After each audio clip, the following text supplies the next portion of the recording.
Heston, you're deeply connected in the veteran community. What's your sit rep at the moment in terms of the well-being? You're talking to a lot of the guys and women who served in Afghanistan and Iraq. As the withdrawal process hastens, and we pulled up our shutters last week or a couple of weeks ago, is it starting to reopen wounds, or are we overstating that? Are you hearing more cries for help and more sense of futility out of the veteran community? The cries for help essentially are coming, Catherine, when people are asking this question, was it worth it?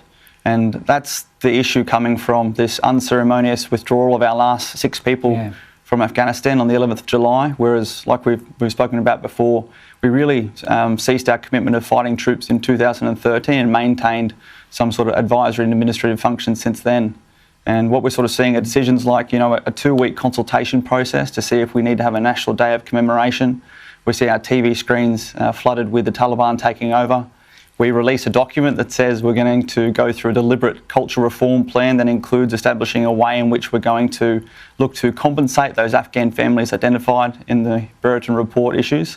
And as you've said previously, there isn't going to be an Afghan government to conduct those negotiations and those decisions with for that compensation. So there's this big, kettle brewing, and it's starting to boil over for a few people, and particularly issues like the interpreters and the embassy staff trying to get visas to come back here.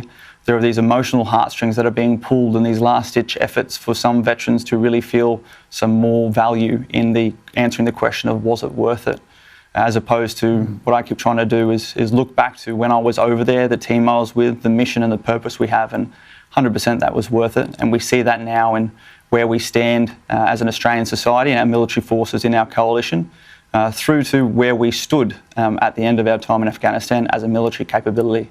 And the culture reform actually needs to address the culture that's been allowed to enter into our Defence Force leadership since then, the culture that is now on display by the actions of people like General Campbell when he stood up in November last year. Yeah. That is the culture that needs to be addressed. We need to go back to the culture that came with having a higher purpose and a higher performance, that saw our nation supporting our veterans in their commitment to Afghanistan, let alone the commando capability with the Special Operations Task Force that deployed to Iraq since then and took the fight to Daesh, to ISIS. I was over there and joined in the troops with the task force in 2016, 2017. All these gaps in between we're missing because we're going back to address media stories as opposed to what's actually happening on the ground, and we're missing the mark applying management instead of leadership to culture.